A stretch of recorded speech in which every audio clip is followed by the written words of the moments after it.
il est important de ne pas répondre lorsque nous vivons une émotion trop forte. Je m'explique.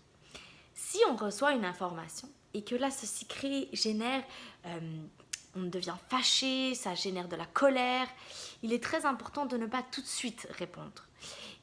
Parce qu'on pourrait dire des choses qu'on ne veut pas dire ou partager cette colère alors que les gens n'ont pas besoin de savoir le sentiment que l'on a reçu à ce moment-là.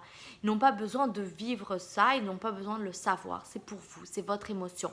Et si vous communiquez dans l'émotion, souvent ce n'est pas réfléchi. Donc en fait, c'est mieux d'attendre un petit peu, de souffler, respirer. On apprendra dans une autre vidéo comment gérer ça, mais ce n'est pas le moment de répondre. Ok? Donc par la suite, ce qu'on recommande, donc, c'est d'attendre, de répondre, et dépendamment de la situation, l'écrit n'est pas forcément non plus la meilleure façon. Parfois, il est peut-être important de téléphoner pour entendre le son de la voix. C'est plus palpable.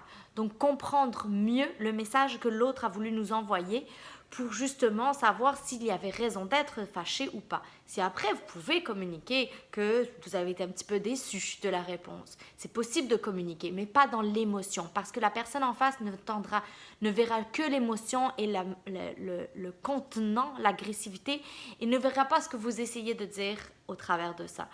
Puis, vous n'avez peut-être pas toutes les informations, comme je dis. Il n'y a peut-être pas, même pas raison d'être, d'avoir cette réaction. Donc, gérez-la dans votre intimité et attendez avant de réagir. Voilà!